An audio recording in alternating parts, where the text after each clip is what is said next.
Hi, and welcome to the Ignaugural Football Not Soccer podcast. My name is Camilo Zanoni, and I've got Rob with me, my buddy, Rob. Hey, how you going, Cam? We're going to be good, thanks. We're going to be talking about Australian football exclusively on this podcast, and we're going to be starting with the A-League final series, which is set to kick off next week. Is that right, Rob? That's right. Friday night, Saturday night? Yeah, I think it's Friday night. I'm pretty sure it is Friday night, the 20th of April.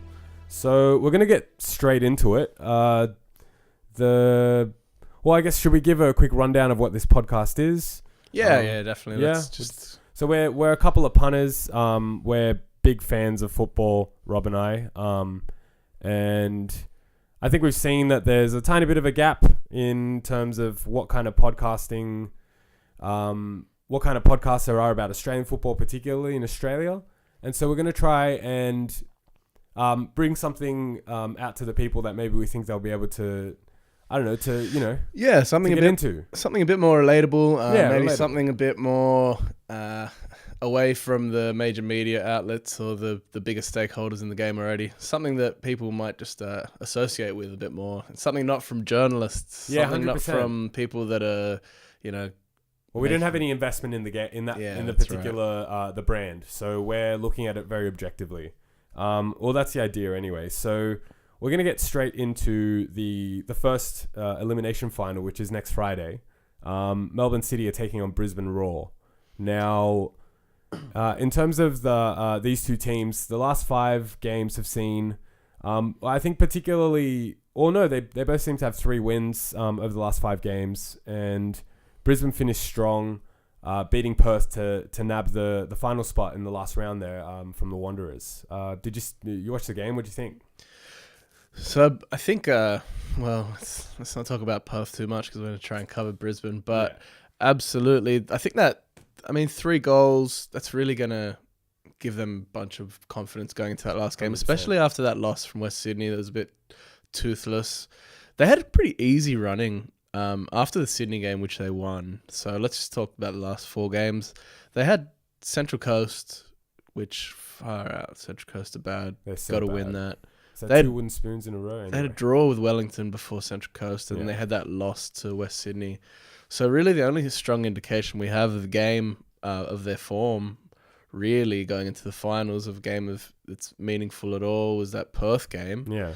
And I think they did quite well. Yeah, I thought so as well. I mean, I was especially impressed by Macaroni, that forward, because he's kind of, I think he's let down a-leauge and the rest of the squad for a lot of this season, just in terms of, we know he's a goal scoring threat, but he hasn't really gotten involved much, and I think that's just indicative of the squad itself. It's quite old. There aren't heaps of legs throughout the squad, particularly in midfield, and that's kind of led to Macaroni maybe being a bit isolated for most of the season. Yeah, and he hasn't really stamped his authority on the games as somebody that has that amount of experience that you'd expect. So I think with Macaroni as well, with him dropping in a little bit deeper to pick up the ball and give that midfield some support at times, he's looked really dangerous, and it's really brought their wingers into the game a lot more than they had been. Yeah, definitely. One of his best assets I've found is his range of passing. He's got a really good precise pass on him, and they're really sharp, and that really takes a lot of pressure off that midfield, especially, and that's really, really going to help them against Melbourne City, because Melbourne City have one of the best midfielders in the A-League at the moment in their midfield. If not the best, yeah. Yeah, exactly. You've seen Bratton come into his own this season, particularly after a bit of criticism since he came back from the UK, where he's maybe been a little bit, I don't know, maybe off the boil. Yeah, just hasn't really found he hadn't really found his feet up until this season, but I think he finished second in the Alex Tobin medal to Mijewski. Yeah, he did. So he's been, I think the one thing I've really liked to see from Bratton, which we saw when he was at Brisbane, is he's really taking the scruff of the game by the neck and leading and being a leader from that middle of the park. And that's what's kind of made him into such an important player for Melbourne City, because he's really just, controlled the tempo of the game, and they've been able to just work with him on that. Yeah, 100%. I think we all know that Arzani as well is a pretty bright talent in that squad. In that starting 11, even he's been starting for them all season. Well, maybe not all season, but he's been starting for them for a lot of games. And he's one of those players that we don't really get that often in Australian football, because he's got that thing about him where he wants to take players on. He wants to be a little bit selfish, and for some reason in this game we don't really nurture that kind of talent in Australia anyway. Yeah, it seems that it gets pushed out because people are told they have to play in systems and they have to be flexible and they have to be a team player. But as much as you want all those things, if you take away that from the players, you got no one taking on a player, no one showing any individual kind of brilliance. And Arzani really has shown what you can do if you just got somebody in there that's just a bit, I don't know, arrogant on the ball. And 100%. Just a little bit, what do you say? Just a little bit more maybe capable and self-confident, and someone who's aware that maybe technically they're a little bit better than some of the other players in this league, or at least they're trying to be better. One of the things I love about that kind of talent is that they're always trying to do stuff. So Arzani's always getting the ball at his feet. He's either trying to beat one player and whip a ball in, or he's trying to get a shot off in the box. And even though he doesn't have that final ball yet, he's definitely developing into hopefully what's going to be a good kind of future prospect for the Socceroos especially. And he's shown some real serious promise with, when he does pick out that final ball, it's normally a bit of a peach. So if he can get a little bit more consistency as he goes on in his career, he's going to be an absolute gem to watch. 100%. But I think for now, just having a player like that puts the defense in two minds straight away. Is he going to run at us? Is he going to lay it off? Is he going to have a shot? It's such a valuable weapon to have. And because he's so raw and so unknown still, I don't think he knows what he's going to do when he picks up the ball, which is just great. Yeah, it's awesome. That's always the best thing about having a young player come through. The other teams don't know him. Yeah. They barely know themselves. They got all the pressures of the world on them, but they just kind of go out and play. And 100%. You've really seen that in his game this season, and it's come along so much since his debut. Was his debut at the start of the year? Yeah, I think it was this year. Yeah, but he's looked absolutely quality, so that's really good to see. I think one thing that maybe we've got to keep in mind, particularly with Arzani, especially going into the finals, is that he, as good as he is kind of moving forward and on the ball when he's got the ball at his feet, maybe when he's tracking back, or maybe his lack of tracking back at times has caused some issue. And I think particularly with Melbourne City, the way that they play, they like to push their fullbacks nice and high to get a bit of support on the flanks when they're attacking. And I think if Brisbane can maybe try and isolate the centre backs when the fullbacks are doing that, they're going to find a lot of joy, because Arzani isn't the kind of player who's necessarily going to drop in every time that a fullback makes a run to try and whip a ball across goal, and they've got players that can do that. They've got players like Enrique who... He definitely can find... He finds so much space. Much space. He's one of those players that does not look like a footballer, the way he runs, the way he does anything, but he really lives up to his namesake, the slippery fish, because he always finds himself slipping away from a defender. And even the 2 goals he scored on the weekend, he just found himself in the right spots, and he just slipped away and he got away. What do you think? Scored 2 goals. He scored 2 goals against, because he's been making a bit of a comeback Perth from that injury. Yeah, but you know what? I mean, the first game that he came back, he just really didn't look fit, which is expected from that. But he definitely is looking a bit sharper, and he's looking like a threat. Do you think Holman's going to start, or is he gone? Do you think even if he is fit for the weekend, I think if he's fit, he's got to start. Honestly, for me, for Brisbane, since he's come back into the squad, that's when I've thought that they've really started to make this push to finals, which has finally resulted in them making, like, just nipping it in the last game. Definitely. I think he's been instrumental in that, because he's got such awareness, and he's so good on the half turn, and he's got like a really good short burst of pace that gets him out of those tricky situations, and he can pass it like crazy. Plus, we know he can score goals, Yeah, especially sitting in front of those 2 defensive anchors. He does get a fair bit of ball. It's good to see. He does. And I have enjoyed watching him and Macaroni link up. This season, because they do have a little bit of an understanding. They do, I mean, they're both really good footballers when it comes to the core of it, and maybe both of them have mobility issues, but that's not maybe it's not necessarily going to affect them too badly because the two Melbourne City centre backs aren't necessarily like crazy for pace either. You know what I mean? Yeah. Producer Jane's rushing us on, so let's just have a quick chat about the head-to-head. So Melbourne City won the first game 2-0. Yeah. Brisbane won the second game at their home park 3-1.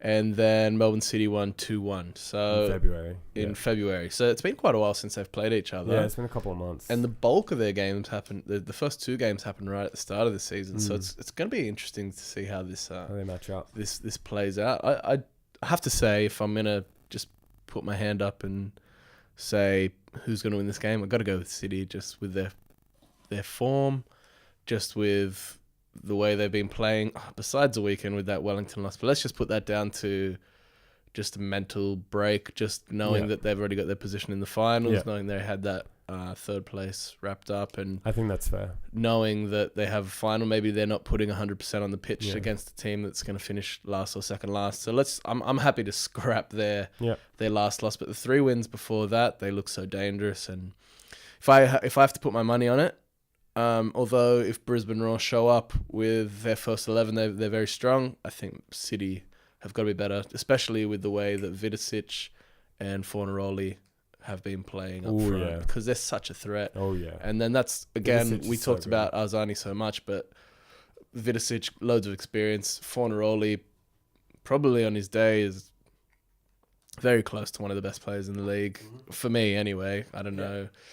So I'm gonna have to put my money down on City for sure. You think City, yeah. I think I think City will have too much as well. I think you're right about Fornaroli, especially since he's come back into the squad after that long injury layoff. He's been brilliant. I think providing that focal point, especially for players like Arzani to play off, has made a massive difference to the way they look when they go forward. Plus, his finishing is just second to none almost. They look so lost when they lost McCormack, and I thought they were just going to dip for the season, but Fornaroli coming back, and he's still the club captain. Who, Fornaroli? Yeah. I believe so. I'm not 100% sure. Yeah, but either way, he's a leader on the pitch, and that's I think that's the most important thing. So yeah, hard for me to see Brisbane pulling the wool over Melbourne City's eyes. Yeah, it's hard to say because it's finals football, but you know, considering that Brisbane just limped over the line and they've looked pretty ordinary throughout the whole season, I think I got to agree. Hey, and I just don't think they have the legs in the midfield to deal with Bratton. Especially, yeah, I think especially with the fast wingers, like you're saying, if they can isolate those centre backs, I think Brisbane won't be able to do that. You know what I mean? Yeah, I just don't think they have the legs to get. No, they don't, and they don't have they don't have the right kind of players moving forward to be able to do that. Yeah, like if anything, it'll be a bit of a battle for guys like Macaroni to keep up with guys like Malik. But you know, we'll see what happens there. I agree though. I think City will win that one. Yeah. So that's gonna do us for part 1. In part 2, we're going to look at the other elimination final, Melbourne Victory versus Adelaide United. Brilliant. Yeah. Football, not soccer. Stick around.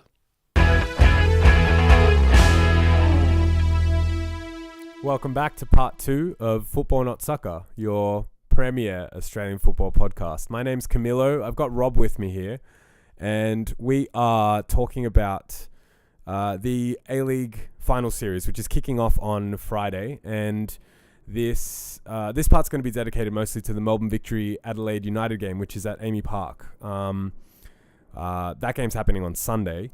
What's the Melbourne Victory run-in been like, Rob?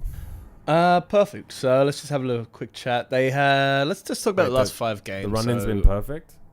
Perfect that we're getting started. Nice. Okay. So Melbourne's running. They had 5-2 against Central Coast. A big win. Don't know how much I count that towards anyone's form this season because Central Coast just terrible. Been a bag of somethings. Terrible team. Anyway, awful team. Then they lost to Perth, which I think was a pretty bad loss for their standards. They really should be winning that against a team that is so inconsistent. But anyway, that goes with Melbourne's inconsistencies. I guess so, yeah. Then they had 3-1 against Western Sydney clean win, good win for them.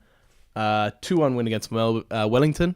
which Another is one. another must win. But you know what? Yeah, another game that you can't really... I mean, all that being said, though, Wellington have had a little bit of luck, or a little bit of grit about them in the last few weeks. But it's still hard to take anything away from And them. then, of course, they had that 1-0 loss to Sydney, which I think really for Muscat, that would have been a dent in his ego 100%. There. But overall, 3 wins, 2 losses, one in a game that pretty much had no bearing for the rest of the season against Sydney. Yeah. So, although that being said, they did play Sydney in the final last season, and that game was almost a repeat of the final, which, you know, it was gritty. It was a midfield battle. It was challenges coming left, right, and center, and it ended up being settled by one single goal. So maybe it was something that we can look forward to in terms of what the finals are going to look like for Melbourne Victory. But I think in terms of their run-in, I think you're right. It hasn't been super consistent. They've gotten a couple of good victories and a couple of important victories in there.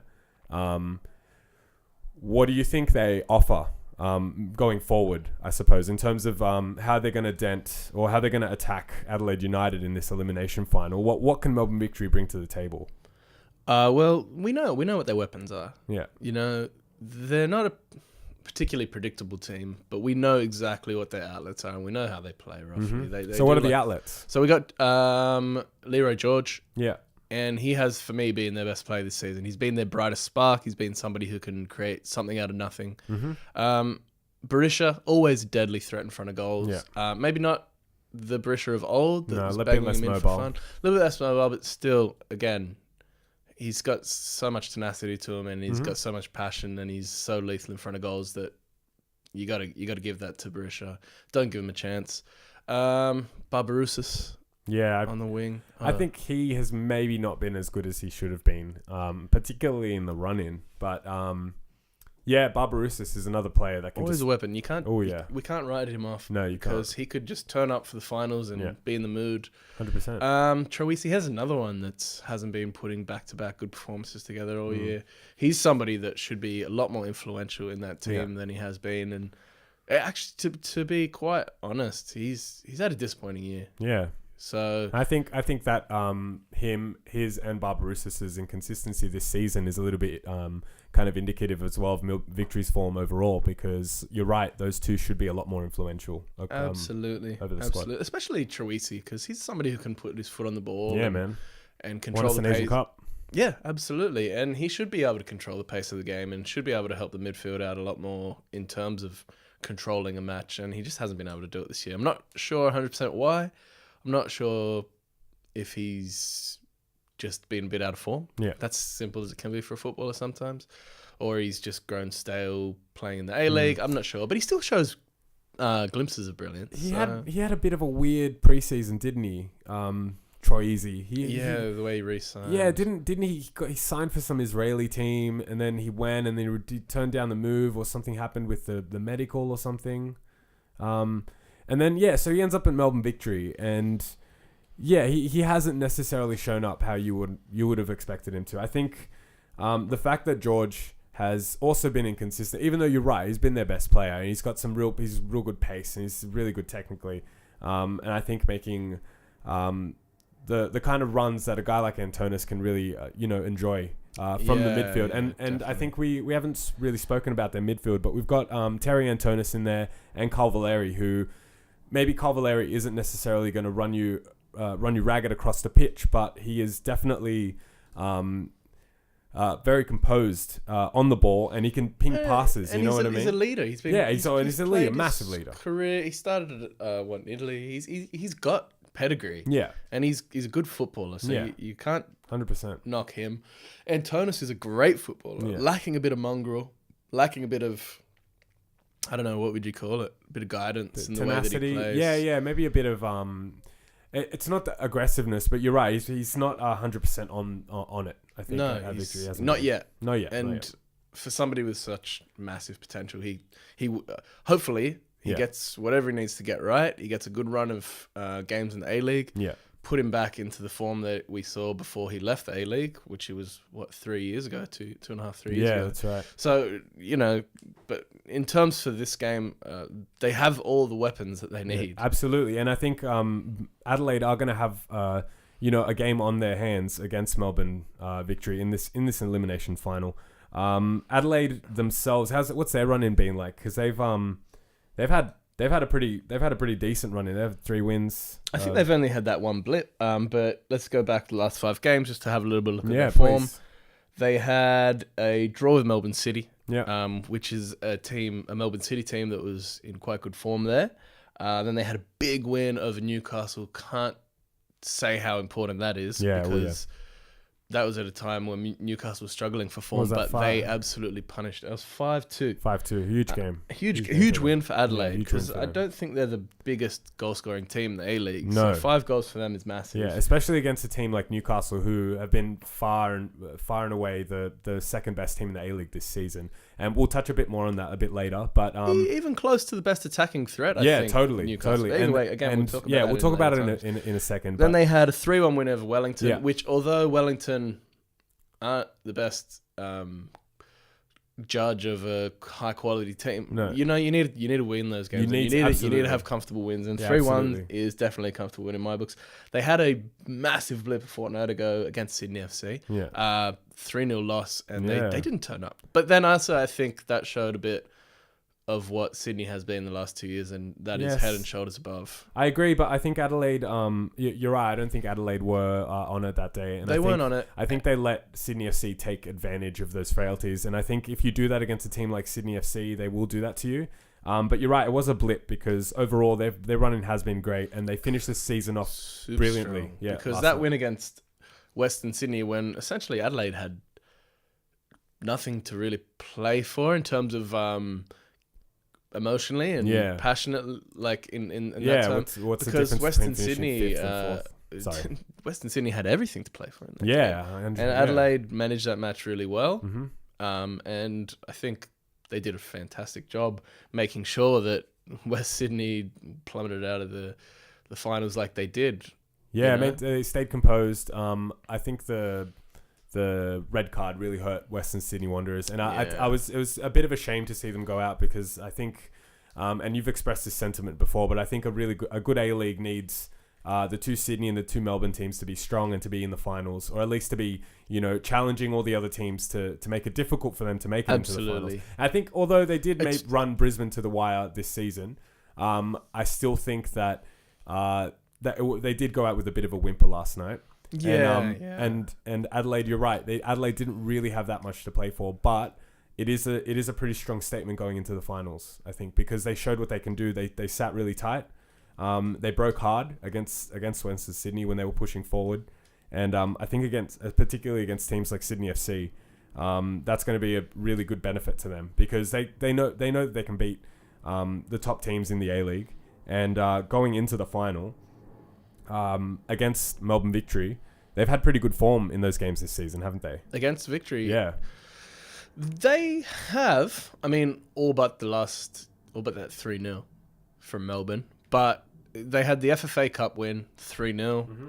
They had a 2-2 draw, which I think could have gone either way. That was when Vinny Leah popped up for a brace, which I still think he is having nice dreams about.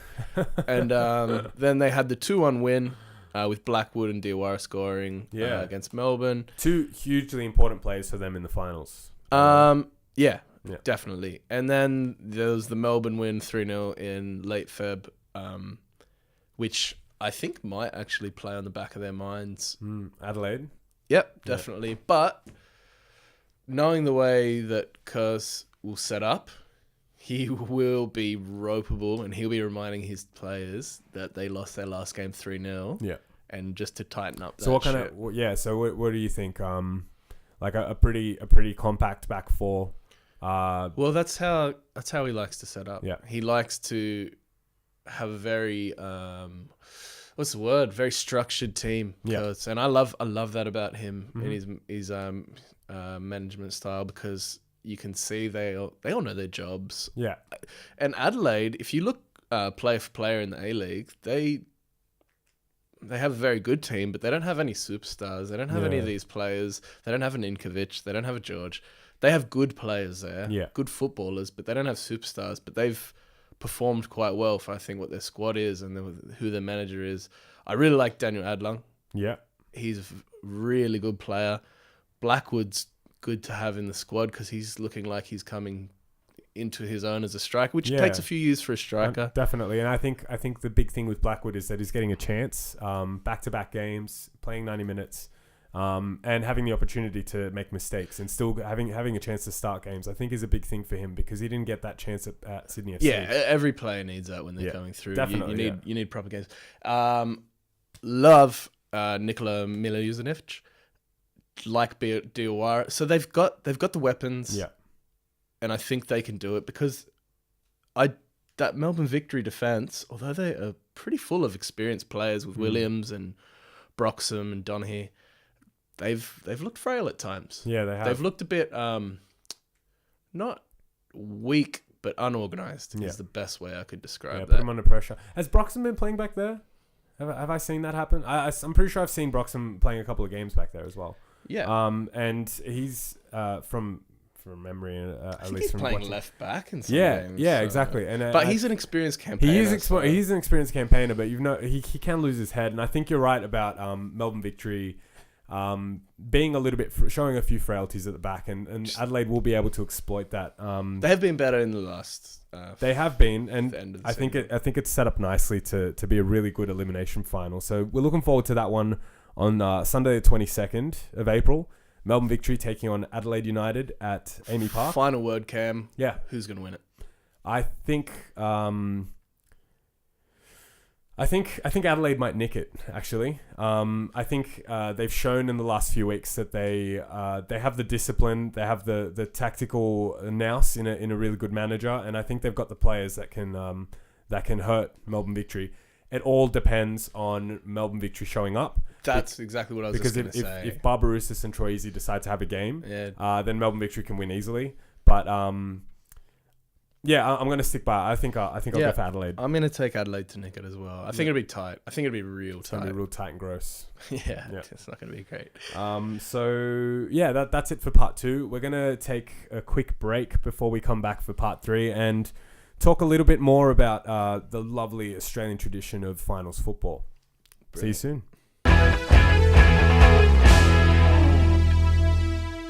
Welcome back to Football Not Soccer. This is part 3 of the premier Australian football podcast. Coming at you. My name's Camilo. I'm Rob, and we promise we're going to keep this last bit short. Yeah, it's going to be short. Just short, just to hang around a little bit longer. It's going to be short. Okay. Finals football is something that we wanted to preview. We wanted to do a podcast about it. And, we wanted to do a podcast about Australian football. And the finals are coming up. So we're going to obviously kick it off with the A-League finals. But that doesn't necessarily mean that our opinion on the A-League finals is that they're awesome. Because... Okay, wait. Let's set it up. Okay, go. No, I'll dial it back a bit. You go. As football, somebody who... Both of us, we grew up watching European football. And for me... When you play 27 rounds, 26 rounds, 38 rounds, 42 rounds, whatever it is, 15 if you're a park footballer. Whatever. The best team in the league should be the team that was the best. Yeah, 100%. and over that time period, I think it's established who the champion is if they can maintain a winning run or good form over that period. It's period that's set before the season starts. Exactly. And I think it's a bit symptomatic of the state of Australian football that finals need to exist because I think in this country especially, regardless of how I feel about them. I don't want to rag on the finals. No, don't want to rag on them. Regardless of how I feel about finals generally, being a thing that's not necessary in football, I think they need to exist in Australia. Okay, so that's a very strong point. For now. Need. For now. And okay, that's what I was going to say because... For now.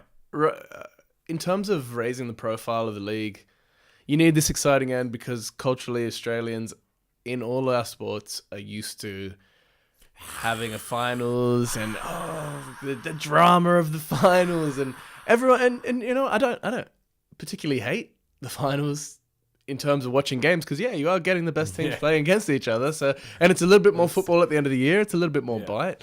Although it's the six out of 10. I know we've both seen some finals live and they're great. The atmosphere is amazing. Yeah, and that's the best thing about finals is you're getting this high octane great games, or even not great games. You're talking about the showpiece, right? You're talking about the final. And that's not the worst thing in the world, and it is necessary in the A-League for now. Yeah, because there's only 10 teams. It has to be there. Yeah. We don't have... Now, that was what I was going to bring up. Tell me. Maybe when we get to a point where it's relegation, promotion, then the finals won't be the main thing. Maybe it will be at the end of the year, the playoff, the automatic promotion of the one team and the playoff against the second last and the second team. Sick. I'd love that. And that could be your end of season drama, you know? Yeah. Maybe playoffs for Champions League spots or whatever. We're way off that. And that's fine. Because right now... It's necessary, like you said. It's something that the league needs, and hopefully one day we get to a level where we don't. And you know what? I'm not here to pull anyone's chain. Like I'm not ringing the bell of the A-League either, because I think there are heaps of problems with the league and the people who run it. But overall, you know, we get this football league in Australia that's run fairly professionally. I guess there's a bunch of teams that play against each other, and it's already. You got to remember where we came from. Exactly, remember where we came from. The NSL being like super problematic. I think ultimately, the best thing about the finals is that it does still provide drama, because we even saw it last night and the night before that. It came right down to the wire for Brisbane, Perth, and the Wanderers, and we saw what metal each team was made out of. You know what I mean? Yeah. And I think the Wanderers probably lost because they had a really weird season, right? Their manager left the day before the season. They got a new guy in after a while, you know. And Hayden Fox, I heard a great stat last night that Hayden Fox is the only ever undefeated A-League manager, which is great. I love Hayden Fox. Yeah, really. One of the players. He's looked 60 years old now from the day he retired. He's one of those players that you watch play and you're like, you're only playing to be a manager, you piece of crap.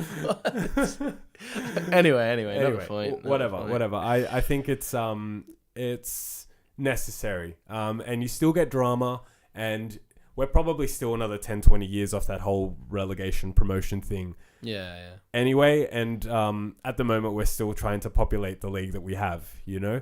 And if we've got teams currently like Wellington, Phoenix, who are almost struggling to even remain... I don't think almost is... totally an understatement, right? They're really struggling to remain relevant in the current setup of the A-League, and with two new teams coming in what, 2019-20? Yeah, it's 19-20, right? And so that's gonna bring a whole new set of challenges, and until a time where we can look at the league and say, yeah, we're healthy enough to really say that you're a champion after winning a league, then that's when we'll be able to look at maybe rolling down what the finals is, because at the moment 6 out of 10 teams is a little bit of a farce, but I think we can both agree that it's necessary. Yeah, and historically, it hasn't been the 6th team who's won the league. No, it hasn't. It's ended up mainly going to the finals, normally being against first versus second or first versus third. Which is another whole nother thing, because even I think it was they were talking about it on Fox Sports the other night. I think they were saying that Perth has made the last 3 finals and gone out in the first round. Yeah. And then this is the first time they haven't made it in 4 years or something like that. Mm-hmm. And that in itself is a bit of a shame, really, because a team like Perth, I mean, they haven't been great or consistent over the last few years, and you know, they had that whole debacle with the salary cap, and maybe they haven't recovered from that yet, but to make it to the finals that often and then lose in the first round is kind of a shame. And I think it isn't really set up, like you said, to really have a team from 3rd through to 6th to really have a shot. It might be different this year because you've got really strong teams like Melbourne City who are in with a shout of winning it. I think definitely. So we'll see what happens anyway, and that's probably where we're going to wrap this up. Yeah I think so. But anything from the mailbag? No? First show, no mail? Fair enough. We will. I guess we'll set something like that up. That segues us into something else. If you do feel compelled to contact us to maybe, I don't know, yell at us, tell us we're doing a good job, give us a pat on the back, give us a couple of $100,000 sponsorship, you know, whatever you want. Whatever you want. You can contact us at admin@redstashmedia.com. So it's admin, normal spelling, at redstashmedia.com. And we'll put all of the socials and all the contact stuff in the show notes. So if you do feel inclined to give us $100,000, so we don't have to work while we create this awesome Australian football content, then please do. And I say that totally tongue-in-cheek, even though I'm 100% serious. Yeah. Please give us $100,000. Yeah, we'll plug you. Yeah, definitely, we'll plug you. Yeah, and if you got this on I guess, yeah. All right, let's forget that we talked about that. If you got us on iTunes, feel free to leave us a review. And 5-star reviews only please. 5, yeah. If you have a 1 star, just email that through to us and we'll put it up for you. Yeah, that's a fair shout. Yeah, only 5-star reviews. And only kind words. And if you have any negative constructive feedback, please email us. Tell your friends. We're going to be around for the rest of the finals. We're going to cover the Socceroos as they go through the World Cup process. And then we should be here banging them in for Day 1 A-League next season too. So hopefully we're here every week for you to have a bit of a listen, have a bit of a chat with your friends. And I think that's football, not soccer. My name's Camilo. This is Rob. See you guys later.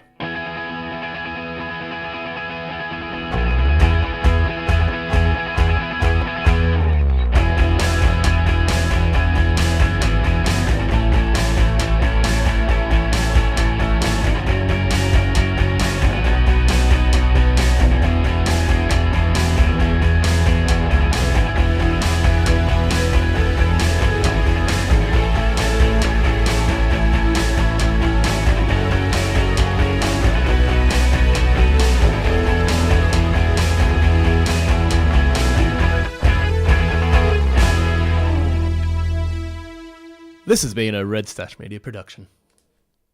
This has been a Red Stash Media production. This is a media. Turn it off!